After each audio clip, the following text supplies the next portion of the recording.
మాతృదేవోభవ వచ్చిన గౌరవముల విభారతి పాదములల్లు తీవెలవు కృచ్చిన ముళ్ళ కంచెలవి గుండెలలోన గులాబీ పువ్వులవు ముచ్చెమటల్ స్రవించును అవి ముత్యములు ఈ బ్రతుకాలి చిప్పలో మెచ్చడి స్నేహభావముల మేలిమి రంగులు జీవితాలకు మెచ్చడి స్నేహభావములే మేలిమి రంగులు జీవితాలకు. ఏబిఎన్ ఆంధ్రజ్యోతి ప్రేక్షక మహాశయులందరికీ నవజీవన వేదం అనే కార్యక్రమంలో 413వ భాగానికి స్వాగతం పలుకుతున్నాం. ఇక బెదిరించి బెదిరించి బెదిరించి ఫలితం లేదని రావణాసురుడు వెళ్ళిపోయాడు. ఈ ధాన్యం వారిని చేష్టలతో వాడికి నవ్వు వచ్చింది. ఆ క్రోధరసం నుంచి హాస్యరసంలోకి వెళ్ళాడు. సరే ఈ పూటకు అలాగే కానీ దానిలే అన్నట్టుగా దాన్ని తీసుకుని వెళ్ళిపోయాడు. ఆ తర్వాత మిగిలిన వాళ్ళు ఉపదేశాలు మొదలుపెట్టారు. వాళ్ళ పేర్లు విచిత్రంగా ఉంటాయి. ఏకజట, ద్విజట, త్రిజట, హరిజట ఇలా ఉన్నాయి.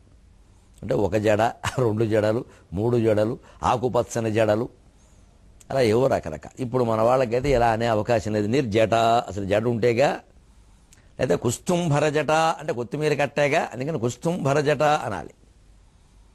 నిర్జట లేతే దానికైతే శుభ్రంగా పొడుగ్గా ఆడవాళ్ళకి అలా జడ ఎలా ఉండేది అంటే ఓ యమునా నది పాయలా ఉండేది వెనక. మేము వెనకాల శ్రీకృష్ణుడిలా పడేవాళ్ళం. ఆ జడ చూసి ఇప్పుడు పడ్డానికి ఏముంది కనుక. అందుకని వీళ్ళ పేర్లు ఏకజట, ద్విజట, త్రిజట, చతుర్జట, హరిజట ఇలా రకరకాల పేర్లు ఉన్నాయి. వాల్మీకి రామాయణంలో, సుందరకాండలో చాలా చిత్రంగా ఉంటాయి ఆ పేర్లన్నీ. ఆసక్తి కలిగిన వాడు చదువుకోండి. వీళ్ళు ఉపదేశాలు మొదలుపెట్టారు. ఈయన దేవాస్త్రయస్త్రింశతు దేవరాజశ్చ నిర్జితాక. సీత, నీకు అసలు ఏమైనా బుద్ధి ఉందా? ఏమిటి ఎవరు నువ్వు తిరస్కరిస్తున్నది? ఓ రాజ్యం గీజ్యం ఏమీ లేకుండా ఊరికే ఆ కొల్లాయి కట్టుకున్న వాడిని పట్టుకుని ఎడుతున్నాయేమన్నా మతుందా నీకు? అసలు తెలివితేటలు ఉన్నాయా? ఇదే ఊరుకుంటున్నావు అనుకుంటున్నావా? నీ మేలు కోరి చెబుతున్నా విను. ఈయన దేవాస్త్రయస్త్రింశతు దేవరాజశ్చ నిర్జితాక తస్యత్వం రాక్షసేంద్రస్య భార్యా భవితుమర్హసి. మేమైతే వదిలిపెట్టేవాళ్ళమా ఇలాంటి అవకాశం? అందుకే వాడికి రాలేదు. అవకాశాలు ఎప్పుడు వద్దన్న వాళ్ళకే వస్తాయి, కావాలన్న వాళ్ళకి రావు. అదో చిత్రం జీవితంలో. సుఖాలు సీతాకోక చిలుకలు లాంటివి. వెనకాల బండింతకాలం పరిగెడుతూనే ఉంటాయి. మనకి అక్కర్లేదు నేను తోటలో అలా శిల విగ్రహంలా కూర్చుంటే వచ్చి భుజం మీద వాళ్తుంది. ఇంత చేస్తే భుజం మీద వాలడమేగా మనం కోరుకునేది. ఎప్పుడూ సుఖాల విషయంలో అలాగే ఉండాలి. మనకు అక్కర్లేదని ధోరణితో ఉంటే అవే వస్తాయి. రాకపోయినా గొడవ లేదు, అక్కర్లేదు అనుకుంటున్నాగా, వస్తే మంచిది. యో నద్వేష్టి నకాంక్షిది మహాయోగి లక్షణం అది. అంతేకాని దాని వెనకాల మనం పడ్డామనుకోండి ఇంకా అడ్డగాడిదైపోవడమే, దొరకదు అది. అలాగే వాళ్ళు ఆశ్చర్యపోతారు. ఇదేడు రావణాసురుడు ఈ అవకాశాన్ని మనకు ఏదైనా ఇచ్చుంటే ఇంటికి వెళ్ళి అక్కడ కూర్చునే వాళ్ళం. ఈయన దేవాస్త్రయస్త్రింశతు దేవరాజశ్చ నిర్జితాః తస్యత్వం రాక్షసేంద్రస్య భార్యా భవితుమర్హసి. ఎవరు నిన్ను అడుగుతున్నది? అసలు అతని వైభవం నీకేమైనా తెలుసా? దేవాః త్రయస్త్రింశతు 33 మంది దేవతలని దేవరాజశ్చ ఇంద్రుణ్ణి కూడా ఓడించినవాడు. గమనించాలి. 3 కోట్లు, 30 కోట్లు, 33 కోట్లు, 3300 కోట్లు అన్నీ పుట్టించిన మాటలే. 33 మందే దేవతలు స్పష్టంగా ఉంది ఇక్కడ. ఇంకా చాలా చోట్ల ఇవన్నీ జనశ్రుతిలో పలుకుబడిలో వచ్చేసాయి. వాటిని ప్రమాణం చేసేసాం మనం. 33 మంది దేవతలు. అసలు అది అర్థం కావాలంటే ఒక్క విషయం ముందు తెలియాలి. 33 ఎవరు? మంత్రివర్గం. ఒక రాష్ట్రం పరిపాలించాలంటే 33 మంది, 40 మంది మంత్రులు ఉన్నట్లా. అలాగ మొత్తం ఈ బ్రహ్మాండం ఉందే, ఈ అతల వితల సుతల తలాతల మహాతల రసాతల పాతాళ 7 లోకాలు. అందులో భూమి లేదు. భూమిని కుతలం అంటారు. కుతలం అంటే భూమి. అందుకే అతలా కుతలమైంది అంటారు. అతలంతో మొదలవుతున్నాయి కింద లోకాలు, పై లోకం భూమి. అతలా కుతలమైందంటే కుతలానికి కింద ఉండే అతలం పైకి వచ్చింది, ఈ కుతలం కిందకి వెళ్ళింది. అదే అతలా కుతలం. ముందు కుతలం పైన ఉంటుంది, అక్కడి నుంచి భూలోక, భువర్లోక, సువర్లోక, మహాలోక, జనోలోక, తపోలోక, సత్యలోకాలు. ఆ భూలోకానికి కుతలం. కు అంటే భూమి, కుజము అంటే చెట్టు, భూమి నుంచి పుట్టింది. అందుకని కుతలం అక్కడి నుంచి పైకి, దాని కింద అతలం, అతలాకుతలం అంటే అతలం పైకి వచ్చింది, కుతలం కిందికి వెళ్ళింది, అదే అతలాకుతలం. ఈ మొత్తం ఈ 14 లోకాలకి కలిపి ఒక పరిపాలన ఉంటుంది, అదొక విభాగం సృష్టిలో. ఇలాంటివి అనంత కోటి బ్రహ్మాండాలు ఉన్నాయి, అది వేరే విషయం. ఈ బ్రహ్మాండాల పరిపాలనకి ఈ 14 లోకాలకి 33 మంది మంత్రివర్గం. వీళ్ళకి మొత్తం శ్రీరాజరాజేశ్వరి అధినాయకురాలు మహాశక్తి, అంటే దైవశక్తి మొత్తం నడిపిస్తుంది. శక్తి అమ్మవారిని ఎందుకు అన్నారు అంటే భగవంతుడు ఒక శక్తి, భగవంతుడు ఒక రూపం కాదు. ఆ శక్తి వ్యక్తమవుతున్న రూపాలే ఈ దేవతలన్నీ. అది తెలుసుకుంటే హాయిగా ఉంటుంది ఆధ్యాత్మికమైన సిద్ధాంతం. భగవంతుడికి ఒక రూపం కల్పించి ఆ రూపాన్నే పట్టుకోవడం పైగా ఇంకేదీ కాదంటాం. అక్కడ మొత్తం అజ్ఞానంలో పడిపోతున్నాం. ఇంక అక్కడి నుంచి ఎవరి రూపాలు వారివి, ఎవరి రూపాయలు వారివి, ఎవరి విధానాలు వారివి, మొత్తం పిచ్చి చేసేస్తున్నారు మొత్తం. ఒక భగవత్ శక్తి, ఒక శక్తిలో నడుస్తుంది, ఒక విద్యుత్ శక్తి అన్ని బల్బులు వెలిగిస్తుంది. అందులో ట్యూబ్ లైట్లు ఉంటాయి, చిన్న బల్బులు ఉంటాయి, బెడ్ లైట్లు ఉంటాయి, ఫ్లడ్ లైట్లు ఉంటాయి, అన్నీ వెలిగిస్తుంది. అన్నిటికీ శక్తిగా, దానికి కావలసిన శక్తి దానికి ఇస్తుంది, కానీ మూలమైన శక్తి ఒకటే. ఆ మూలమైన శక్తి, ఆ శక్తి అంటే స్త్రీ రూపం కాబట్టి అమ్మవారు అన్నారు.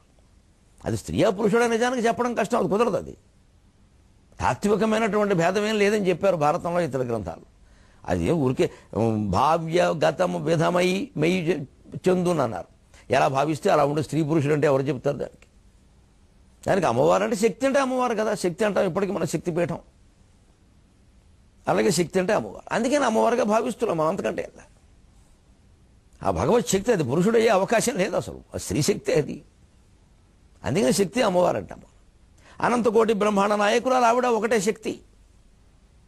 ఇంక అందులో బ్రహ్మ విష్ణు మహేష్, బ్రహ్మ విష్ణువు రుద్రుడు ఈశ్వరుడు పైన అందరూ ఉంటారు అక్కడ. పంచబ్రహ్మ పరాయణ, పంచకృత్య పరాయణ. వాళ్ళందరికీ తలో బాధ్యత అప్పగించింది ఆవిడ. సృష్టి స్థితి లయం మీరు చేయండి. అలాగే 33 మంది ఏకాదశి రుద్రుడు. ఆ రుద్రుల్లో మళ్ళీ 11 మంది, అందులో శివుడు ఒకడు. ఆదిత్యుల్లో మళ్ళీ 12 మంది, అందులో సూర్యుడు ఒకడు, విష్ణువు ఒకడు, ఇంద్రుడు ఒకడు. ఆదిత్యానామహం విష్ణు రుద్రానామస్మి శంకర, భగవద్గీత విభూతి యోగం చదువుకుంటే అర్థమైంది. ఈ రుద్రుల్లో ఒకడైన శంకరుణ్ణి, ఆదిత్యుల్లో ఒకడైన విష్ణువుని ప్రధానం చేసేసి మళ్ళీ అందులో విష్ణువు ఎక్కువ శంకరుడు ఎక్కువ అని మనం పిలకలు పట్టుకుంటాం ఇక్కడ. అసలు వీళ్ళంతా మంత్రివర్గంలో మనుషులు, మొత్తం పరిపాలిస్తున్నది ఒక భగవత్ శక్తి. దానికి మీరు రూపం కల్పించలేరు, సాధ్యం కాదు. ఒక రూపంలో ఇమిడే వ్యవహారం కాదు ఇది. విద్యుత్ శక్తికి రూపం ఉంటే దానికి రూపం ఉంటుంది. ఆ శక్తి అర్థమైతే అసలు ఈ తగాదాలే ఉండవు, ఇన్ని మతాలు ఉండవు ప్రపంచంలో. ఒక మతంలో మళ్ళీ ఇన్ని శాఖలు ఉండవు. ఆదిత్యానామహం విష్ణు, ఆదిత్యులో విష్ణువు శ్రేష్టమైన వాడు, ఏదో లీడర్ అన్నట్టుగా అంతే. రుద్రానామస్మి శంకర, రుద్రుల్లో శంకరుడు శ్రేష్ఠుడు. ఇంక శంకరుడే మొత్తం, విష్ణువే మొత్తం అంటే ఎవరు చెప్తారు దానికి?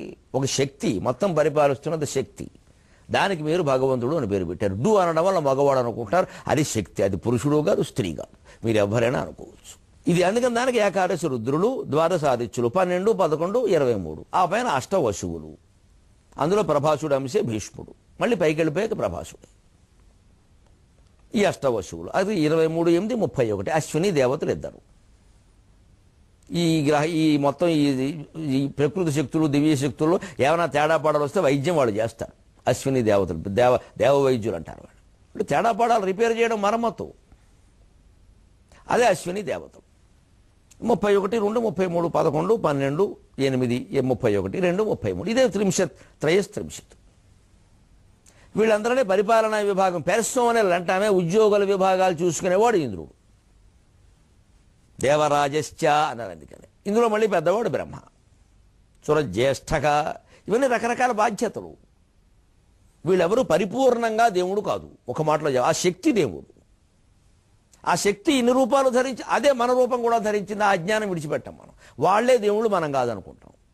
తెలియకపోవడం వల్ల మనం జీవుడు అనుకుంటున్నాం, తెలియడం వల్ల వాళ్ళని దేవుళ్ళు అన్నారు. ఇవన్నీ మొత్తం ఖగోళంలో ఉండే బ్రహ్మాండ గోళాలు, బ్రహ్మాండమైన నక్షత్రాలు. కొన్ని నక్షత్రాలు, కొన్ని గోళాలు, కొన్ని గ్రహాలు. మళ్ళీ నక్షత్రం వేరు, గ్రహం వేరు, గోళం వేరు, తేడాలు ఉన్నాయి. ఇది తేడా. ఇది అర్థమైతే మొత్తం 33 మంది ఈ 33 రకాల భగవత్ శక్తులతో, గోళాలతో, గ్రహాలతో, ప్రధాన నక్షత్రాలతో ఈ బ్రహ్మాండ పరిపాలన సాగుతోంది. వాస్తవాన్ని ఎప్పుడు వాస్తవంగా మనం అర్థం చేసుకోవాలి. వైభవంగా మాట్లాడుకుంటే వాస్తవాలు ఉండవు. దేవతలకు సంబంధించి వాస్తవాలు ఉన్నాయి. ఆకాశంలో ఒక నక్షత్రం ఉంది, 4 నక్షత్రాల కూడిక, అదే చతుర్ముఖుడైన బ్రహ్మ. దాని పేరు వేగాస్ అన్నారు గ్రీకు వాళ్ళు, వేధ అని మనవాళ్ళు అన్నారు. వేధ పురోధసుడు, చెన్నైసూరు వ్యాకరణం. వేధ అంటే బ్రహ్మ. సరిగ్గా ఆ నక్షత్రానికి ఇంకొక కింద నక్షత్రం ఉంటుందండి, వీణ ఆకారంలో ఉంటుంది, సరస్వతి. గ్రీసు వాళ్ళు దాన్ని వీణ పేరు పెట్టారు, మనం సరస్వతి అన్నాం, వీణాపాణి అన్నాం. తేడా ఉందా? వాళ్ళ భావంలో వాళ్ళు ఏదో పేరు పెట్టారు, మన పేరు మనం పెట్టాం. పరిశోధన ఒకటే, విదేశాలను తక్కువ చేసి మాట్లాడకూడదు, తప్పది. ఎవరి పరిశోధనలు వారికి ఉన్నాయి. అన్నీ మనకే తెలియలా, అన్నీ వాళ్ళకి తెలుసు. కొన్ని వాళ్ళకి తెలుసు, కొన్ని మనకు తెలుసు, ఇంకా తెలియనివి కూడా ఉన్నాయి అందరికీ. విచిత్రం ఏంటంటే ఈ వేగాస్ అనే నక్షత్రం, ఈ వీణ రూపంలో ఉన్న నక్షత్రం బ్రహ్మ సరస్వతి, ఈ మధ్యలో ఒక నక్షత్ర సముదాయం ఉంది, అది హంసాకారంలో ఉంటుంది. అందుకే బ్రహ్మదేవుడికి సరస్వతికి హంసవాహనం. ఇవన్నీ ఆకాశంలో ఉండేటువంటి స్థితిగతులు, గ్రహస్థితులు, గోళాలు, నక్షత్రాలు, వాటి రూపాలను దేవతల రూపంలో వర్ణించారు పురాణాలు. ఆ నక్షత్ర మనకు అర్థం కావడం కోసం పురాణ కథలు చెప్పారు. వీటి మధ్యలో ఘర్షణలు వచ్చాయి. అదే బృహస్పతి, చంద్రుడు, తార, ఒక నక్షత్రం గురించిన 2 గ్రహాల మధ్యలో ఘర్షణ, బృహస్పతికి చంద్రుడికి. దాన్ని ఏదో తారాశిశాంకం రూపంలో చెప్పారు. దాన్ని పెద్ద గురుద్రోహం కథ కింద ప్రచారం చేయకూడదు. అది అర్థం కాల త్రిపురాసుర సంహారం. ఒక 3 గ్రహాలు ఒక్కసారి ఒక పరిధిలోకి వచ్చేసాయి. అవి మొత్తం ప్రళయం తీసుకొచ్చే పరిస్థితి వచ్చింది. అప్పుడు మొత్తం సృష్టి అంతా ఏకమైంది, భూమి రథమైంది, సూర్యచంద్రుడు ఏకమయ్యారు, రథచక్రాలు అయ్యారు, శివుడు నాయకుడు అయ్యాడు. అక్కడ ప్రళయ సంహారకర్త ఆయనే చేయాలి, విష్ణువు చేయలేడా పని. అసమర్థుడని కాదు అక్కడ, ఆయన పని అది కాదు, ఈయన పని అది. సంహారం చేసేవాడు, ముడి వేసేవాడే చేయాలి ఆ పని. అటువంటి ప్రళయం వస్తే శివుడే తగులుకోవాలి. అక్కడ విషం తాగడానికి శివుడే రావాలి, లక్ష్మీదేవిని చేసుకుందుకు విష్ణువు సరిపోతాడు, అప్సరసల్ని తీసుకెళ్ళడానికి దేవేంద్రుడు సరిపోతాడు, విషపానం చేయడానికి శివుడే కావాలి. మరి ఎవరి శక్తులు వారికి ఉంటాయి. అందుకని సరిగ్గా మేరు పర్వతం, మేరు పర్వతం అంటే భూమధ్య రేఖ ప్రాంతం, అది ధనుస్సు ఏంటంటే అక్కడ సరిగ్గా అది కేంద్రంగా పెట్టుకున్నారు. వాసుకి వింటున్నారంటే భూమి ఆకర్షణ శక్తి వాసుకి. అందుకే సూర్యుని పగ్గాలు పాములు, సూర్యకిరణాలతో కలిపి ప్రయాణం చేసేవారు వాలకిల్యులు, వారంతా బొట్నవేలంతా ఉంటారు. బొట్నవేలంతా ఉండడం అంటే పవర్ పాయింట్, శక్తి కేంద్రం, పవర్ పాయింట్ అది. వాలకిల్యులు ఎప్పుడు తలకిందులుగా వేలాడుతారు. సూర్యకిరణం ఇలా తలకిందులుగా వేలాడుతుంది, ఎందుకంటే కిందకు వస్తుంది. కాళ్ళు సాగుతాయి కానీ తల సాగదు కదండి ఎవరికి. తల కిందికి వస్తుంది, కాళ్ళు ఎక్కడ ఉన్నాయి, కాళ్ళు ఎంతైనా సాగుతాయి, సాగే అవకాశం ఉంది. కాళ్ళు పొడుగ్గా ఉండదు, తల సాగదు. అందుకని వాలకిల్యులు కిందికి ప్రసరించే సూర్యకిరణాల్లో ప్రధానమైన పవర్ పాయింట్స్, శక్తి కేంద్రాలు. వాళ్ళు నిరంతరం తపస్సులో ఉంటారు, వాళ్ళ వల్లనే సూర్యోదయం సూర్యాస్తమయం. అంటే నిజమే, మరి అందులో లోకాలు నిశ్చలంగా ఉండడం వారి మహిమే అన్నాడు భారతంలో. అంటే మరి సూర్యకిరణాలు, సూర్యాకర్షణ లేకపోతే లోకాలలో నిశ్చలంగా ఉంటాయండి. ఇంత అద్భుతమైన విజ్ఞానాన్ని మొత్తం పురాణ కథల రూపంలో చెబితే మనం ఆ కథల వెనకాల ఉండే మాయలు, మహిమలు, ఆకులు, పువ్వులు, నీళ్లు, స్నానాలు పట్టుకుని అసలు విజ్ఞాన శాస్త్రాన్ని వదిలేశామే. జాతి ఎప్పటికైనా బాధపడే అవకాశం ఉందండి. సంసుల్ పెట్టెలలో నకూలబడి విజ్ఞానములు శాస్త్రములు వంచింపంబడి శుష్క హస్తములచే వాగ్దాన వర్షముచే. యువతరాన్ని చేతులెత్తి అభ్యర్థిస్తున్న మన వేదాల మీద, మన శాస్త్రాల మీద వైజ్ఞానిక దృష్టితో పరిశోధన చేయండి. కళ్ళబొల్లి కథలు నమ్ముతూ కూర్చోకండి. ఇక్కడ రాముడు కూర్చున్నాడు, అక్కడ భీముడు నిద్రపోయాడు, ఇది పెద్ద మనకి విషయాలు కావు. ఇవన్నీ మహిమలు కావు, ఇవన్నీ ఉపయోగపడే విషయాలు కావు. ఇవి సింబాలిక్గా చెప్పిన కథలు ఇవన్నీ. ఈ కథల వెనకాల అపూర్వ విజ్ఞాన శాస్త్రం, అపూర్వ ఖగోళ శాస్త్రం, అపూర్వ జ్యోతిష్ శాస్త్రం ఉంది. అసలైన జ్యోతిష్ శాస్త్రం అది. దాని మీద పరిశోధన చేయాలి. ఎంపీసీ చదివి అమెరికా వెళ్ళిపోయి విజ్ఞానవేత్తలు అవ్వడం కాదు. ఈవేళ నోబెల్ బహుమతి పొందిన శాస్త్రవేత్తలు, అమెరికాలో ఉన్న శాస్త్రవేత్తల్లో 25% మనవాళ్ళు ఉన్నారట. ఆ 25% ఇక్కడ ఉండి పరిశోధన చేస్తే ఆ బహుమతులు మనకి దక్కేవి కదండి. భారతీయుడిగా నా స్వార్థం తప్ప, నాది దురాశ. వాళ్ళు మనవాళ్ళు అయ్యేవాళ్ళు కదండి. ఏదో ఆశించి అక్కడికి వెళ్ళిపోయారు, మొత్తం అక్కడికి వెళ్ళిపోయింది. వాళ్ళ విజ్ఞానం, వాళ్ళ తెలివితేటలు, వాళ్ళ సంపదలు, వాళ్ళ శక్తియుక్తులు సమస్తం విదేశాలకు వెళ్ళిపోయి ఈవేళ ఏదో ఇక్కడ ఓ గ్రామాన్ని దత్తత చేసుకున్నాం, ఇన్ని వేలు ఇచ్చాం, ఏదో ముష్టి. అసలు ఇక్కడ ఉండవలసిన వాడు అక్కడికి వెళ్ళిపోయి ఇక్కడికి ఏదో ముష్టి ధార పోస్తే ఎవరికండి? అసలు ఈ గ్రామాలు నాశనమైంది ఈ జమీందారీ వర్గాల వల్లే. వీళ్ళు ఫ్యాక్టరీలు పెట్టి, అది పెట్టి, నీళ్లు తీసేసి, నదులు తీసి, చెరువులు మూసేసి, కాలువలు మూసేసి, అన్నీ చేసి పల్లెటూళ్ళు నాశనమై ఇప్పుడు మొత్తం దత్తత తీసుకుంటారు. గోవుని చంపి చెప్పులు దానం ఇచ్చామని. ఎలాగే ఉంటుందండి వాస్తవాల్లో గడితే. గోవుని చంపి చెప్పులు దానం ఇస్తారు. గ్రామాలు నాశనమైంది ఈ జమీందారుల వల్లే. ఇవాళ మళ్ళీ వీళ్ళు దత్తత చేసుకోవడానికి ఒక గొప్ప కీర్తి కావాలి ఇక్కడ. ఆ కీర్తి కోసం మొత్తం నాశనమైంది ఎవరి వల్లండి? ఆ గ్రామాల్లో వీళ్ళు ఉండి ఆ వ్యవసాయాలు, ఆ చాకలపైన, ఆ మంగళపైన, ఆ కమ్మరం, ఆ కుమ్మరం చేసుకుని ఉంటే అసలు ఈ పరిస్థితి వచ్చేది కదా గ్రామాలకి. దత్తత తీసుకోవాల్సిన అవసరం, గ్రామమే వీళ్ళని దత్తత తీసుకునేది. గ్రామమే దత్తత తీసుకునేదండి. గ్రామాలు అటువంటివి. గ్రామాలు నాశనం చేసి సంగ్రామాలు సృష్టించి మహానుభావులు ఇవాళ దత్తత తీసుకుంటారు. మళ్ళీ కీర్తి ఇంత ముష్టి బారేస్తారన్నమాట వాళ్ళు సంపాదించిందంట. ఇది అసలు వాస్తవాల్లోకి వెళితే ఎటువంటి విజ్ఞానం సంచులు పెట్టెలలో ఉన్న శాస్త్రములు విజ్ఞానములను మూల్గుచున్ వంచింపంబడే శుష్కహస్తములచే వాగ్దాన వర్షముచే. మన తెలివితేటలు ఎలా ఉన్నాయంటే పంచాంగంబున వర్షపాతమని చెప్పన్ నేల దున్నింతురా, పంచాంగంబున వర్షపాతమని చెప్పన్ నేల దున్నింతురా, పంచాంగంబును పిండు కొంచు పంచాంగంబును పిండు కొంచు దినములు వ్యర్థంబుగా పుత్తురు. వెనకటికి అమాయకంగా చెబుతారు చెలోక్తి మా చిన్నతనంలో అనేవారు. ఓ బ్రాహ్మణ్ణి అడిగట్టు ఎవరో రైతే ఏమంటే వర్షాలు లేవండి బ్రాహ్మణులు కాస్త పంచాంగం చూసి చెప్పండి అంటే అక్టోబర్లో కురుస్తాయని ఉందిరా పంచాంగంలో అన్నట్ట. అక్టోబర్లో కరుస్తాయని ఉందిరా పంచాంగంలో అంటే వీడు అమాయకంగా పంచాంగంలో కురుస్తాయేమో అనుకున్నట్ట, నేల మీద కాదుట. అందుకే నేల దున్నించడం మానేసి పంచాంగాలు 2 కొనుక్కున్నట్ట. కొనుక్కుని చేలోకి పట్టుకెళ్ళి అవి పిండుతున్నట్ట. పంచాంగంలో కురిసింది వానని. పంచాంగంలో కురుస్తాయని ఉంది పంచాంగంలో అంటే పంచాంగంలో కురుస్తాయా నేల మీద? అలా ఉంది మన జాతి. అక్కడ అన్నీ ఉన్నాయండి, ఇందులో అన్నీ ఎవరు బయట పెట్టరు, ఎవరు దాని గురించి మాట్లాడరు. ఏమన్నా అంటే ఎవరో పట్టుకెళ్ళిపోయారు, పట్టుకెళ్ళిపోకుండా ఉన్నవి కూడా చాలా ఉన్నాయి. ఇది చేస్తే తెలుస్తాయి. అప్పుడు 33 మంది దేవతలు, మొత్తం ఆకాశంలో ఉండే నక్షత్రాలు, గోళాలు, గ్రహాలు, అనంతకోటి ఈ బ్రహ్మాండంలో ఉండే లోకాలు, వాటికి దేవతా రూప భావన చేశారు. ఇక మొత్తం ఆరాధన పెంచేసాం, అసలు విజ్ఞానం వదిలేశాం. విజ్ఞాన శాస్త్రంతో సమన్వయం చెందంది ఆధ్యాత్మికత అజ్ఞానం అయిపోతుంది. నన్ను మన్నించండి. ఆధ్యాత్మికత విజ్ఞాన శాస్త్రం కలవాలి. అదే శంకరాచార్య ఆశయం, అదే వివేకానందుడి ఆశయం. అది కలిస్తేనే భారతదేశం బాగుంటుంది. అందుకే ఈ 33 దేవరాజశ్చ నిర్జితాః. అందుకే సరిగ్గా మన ఆబ్దిక ప్రక్రియలో కూడా ఎంత శాస్త్రీయ ప్రక్రియ. ముడుతుందా అని ఎవడో అంటాడే. శ్రద్ధాభక్తులు చేస్తే ముట్టకేమవుతుందండి. ఆ రూపాలు ఏమిటండి? సూర్యనారాయణ శర్మాణం వసురూపం, సుబ్బావధాన శర్మాణం రుద్రరూపం, బాపన్నావధాన శర్మాణం ఆదిత్య రూపం. ముందు వసు, తర్వాత రుద్ర, తర్వాత ఆదిత్య. అదే కదండి అష్టవసువులు, ఏకాదశి రుద్రులు, ఆ ద్వాదశాదిత్యులు. అంటే ఈ దేవతలుగా ఉన్న వాళ్ళందరూ స్థిరమేం కాదు, వాళ్ళు మళ్ళీ కిందకు వస్తారు. విష్ణువే శాపం పొంది వచ్చాడు, శివుడు శాపం పొంది వచ్చాడు, బ్రహ్మకి శాపాలు ఉన్నాయి, దేవేంద్రుడికి శాపాలు ఉన్నాయి, యమధర్మరాజు శాపగ్రస్తుడై విదురుడై పుట్టాడు. ఆశ్చర్యం కదా.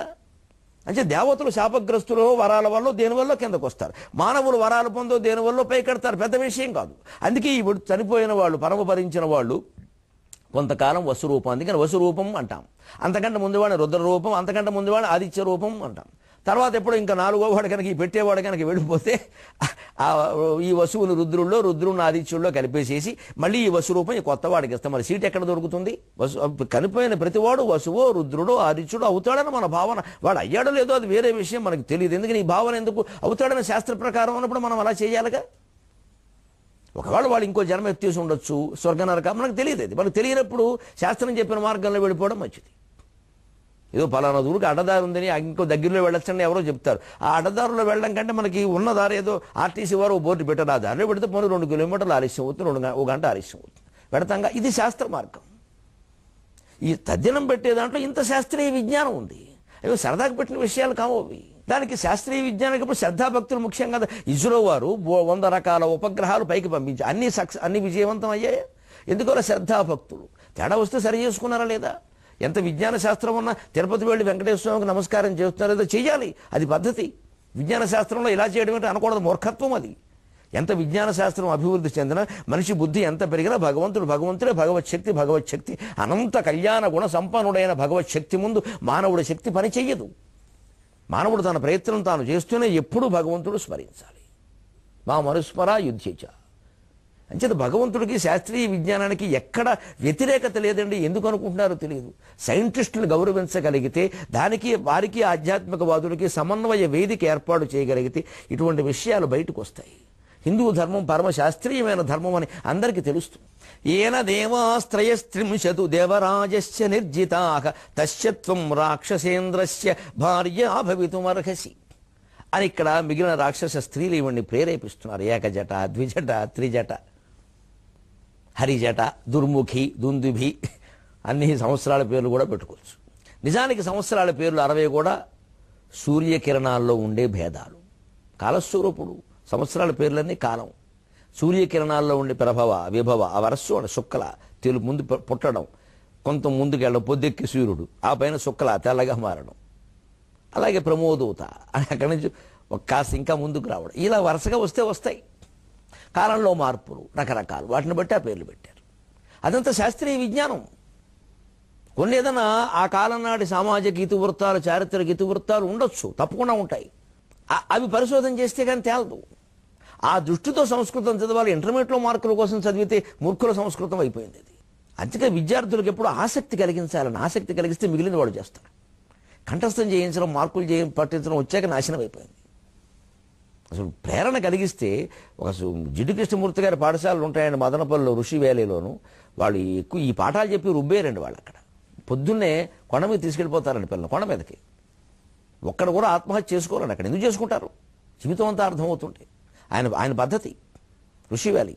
అక్కడ తీసుకెడతారు, సూర్యోదయం చూపిస్తారు. ఆ చూసి ఇంటికి వచ్చి ఒకడు బొమ్మ వేస్తాడు, ఒకడు పద్యం రాస్తాడు. అంతేగాని నువ్వు బొమ్మలు వేస్తున్నావు, నువ్వు ఎంపీసీ అనరు అక్కడ. ఇది విద్యా విధానం. వాళ్ళు ఏమీ లేదు, ముగ్గబెట్టేసి అందరు నేను చివరికి ఒక్కబెట్టేసి చంపేస్తున్నారు. మరి వాడు ఆత్మహత్య చేసుకోకపోతే ఏం చేసుకోవాలి? ఆత్మను హత్య చేసేసే మనమే. వాడు ఆత్మ కవిత్వం బయటపడలేదు, వాడు ఆత్మ చిత్రకళ బయటపడలేదు, వాడు ఆత్మ సంగీతం బయటపడలే. ఆత్మహత్య అయిపోయింది. ఆ బళ్ళు చేర్పించినప్పుడు అయిపోయింది హత్య. ఇది విద్య. ఆ విద్యలో సంపన్నుడైతే ఎలా ఉంటారని విశ్వనాథ చూద్దాం. కవిగా ఆయన చమత్కారం ఎలా చెబుతున్నాడు. తేనత్వం రాక్షసేంద్రస్య భార్యా భవితుమర్హసి. అటువంటి రాక్షసేంద్రుడు నువ్వు భార్యవుతోనే ఎంత అదృష్టం అని వాడు మాట్లాడితే, అసలు ఇక్కడ మనం చెప్పుకోవాల్సింది ఈ దేవతలందరినీ నిర్జించాడు కదా. ఆ దేవతలు వైకుంఠానికి వెళ్ళి విష్ణుమూర్తితో ఎలా మొరపెట్టుకున్నారో విశ్వనాథ వారు బాలకాండలో చాలా మంచి పద్యాలు రాశారు, మహాచమత్కారంగా రాశారు. ఇందులో వీళ్ళందరిలో యమధర్మరాజు, పితృదేవతలు వీళ్ళందరూ ఉన్నారు కదా. అందులో యముడు అంటున్నట్టు, అంతటా దక్షిణేశుడను అంబుజనాభ విచిత్రమైన వృత్తాంతమునాది. రమణాసుడు అందరినీ జయించాడు కదా. మరి ఆ ఓడిపోయిన తర్వాత యముడు, ఇంద్రుడు, అగ్ని, వాయువు అందరూ వెళ్ళారు వైకుంఠానికి. దేవుడితో ఒత్తుకుంటున్నారు. అప్పుడు యముడు ఒత్తుకుంటాడు. ఎలాగా? అంతటా దక్షిణేశుడను అంబుజనాభ విచిత్రమైన వృత్తాంతమునాది. నేను యముడవుటకు నాకు యముండు రావణుండు. ఇది తెలుగు నుడికారం. నేను యముడవుటకు నాకు యముండు రావణుండు. ఇంతకు దక్షిణేశుడను నేను దశాస్యుడో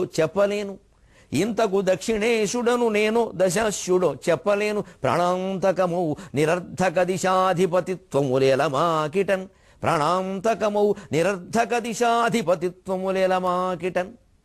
ఇది విజయవాడ నుడికారం, కృష్ణా జిల్లా నుడికారం. కృష్ణా జిల్లాలో మాటలు ఎలా ఉంటాయంటే, ప్రతి వాడుకో మొగుడు ఉంటాడో అదే మొగుడు ఇక్కడ. నేను యముడవుటకు నాకు యముండు రావణుండు. యముడు అంటున్నట్ట అంతటా దక్షిణేశుడను, దక్షిణాధిపతి అని ఊరికే బోర్డుతోటి మిగిలింది.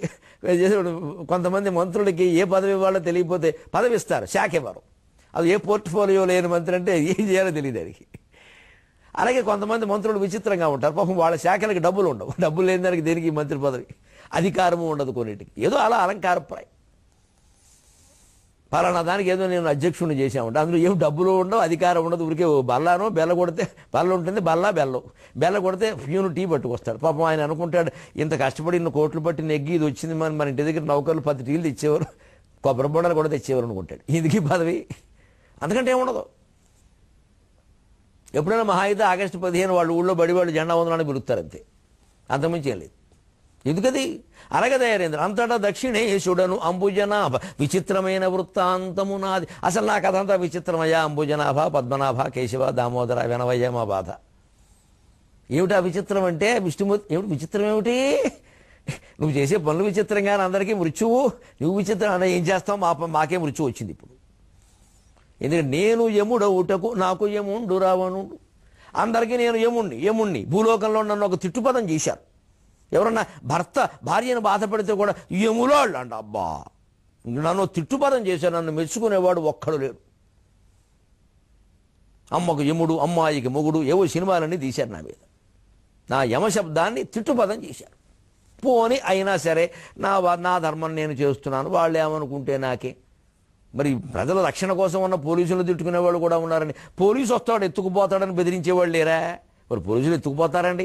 ఎత్తుకుపోతే నిజంగా పిల్లని ఎత్తుకుపోతే వినిపించి తీసుకొచ్చేది పోలీసే కదండి. పోలీసులు ఎత్తుకుపోతారన్న విషయం అన్యాయం మరి. కానీ అనేవాళ్ళు ఉన్నారుగా. అలాగే యముడిని కూడా మనం దుర్మార్గుని చేసేసాం. నేను యముడవుటకు నాకు యముండు రావణుండు. నన్ను రాక్షుని చేసేశారు భూలోకంలో, అదే బాధపడుతుండే. నాకో మొగుడు దొరికాడు ఇప్పుడు రావణుడు. ఇంతకు దక్షిణేశుడను ఏనో దశాస్యుడో చెప్పలేను. ఇంతకీ దక్షిణాధిపతి ఎవరో ఉంటే నేనో రావణాసురుడో చెప్పడం కష్టం. ఎందుకంటే పదవీ పీఠం ప్రమాణ స్వీకార పత్రం నా దగ్గర మిగిలింది, పేపర్లో నా పేరు వచ్చింది, అధికారాలన్నీ అక్కడ ఉన్నాయి. ఇలా మనం రాజకీయాల్లో కూడా మనం చూసాం. అసలు అధికారాలన్నీ వేరే చోట. ముద్ర వేసేవాడు ఒకడు, ఈ ముద్ర వేసేవాడు తర్వాత కోర్టు కేసులు చుట్టూ తిరుగుతాడు. అసలు వాడు బాగానే ఉంటాడు, సంతకం పెట్టింది ఈయన. అందుకని ఇంతకీ దక్షిణాధిపతి నేనా దశాశ్యుడా దశకంఠ రావణుడా చెప్పలేము.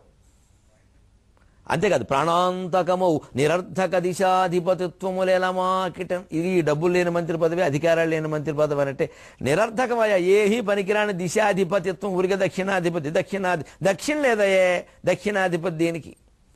పైగా ప్రాణాంతకం. పోనీ డబ్బులు లేకపోయినా పర్వాలేదు ఉందంటే ప్రాణం మీదకి వచ్చి పడుతుంది, ఎప్పుడు చంపుతాడో తెలియదు. ఇంత చమత్కారంగా రాస్తాడు విశ్వనాథ. ఎంత గొప్పదండి కల్పవృక్షం. ఇటువంటి అపూర్వమైనటువంటి పద్యాలు, శ్లోకాలు మన జీవితానికి ఉపయోగపడేటువంటి శాస్త్రీయ విజ్ఞాన ఇతివృత్తాలతో సహా మళ్ళీ మనం 23:30 గంటల్లో కలుద్దాం. అంతవరకు తెలుగులో మాట్లాడదాం.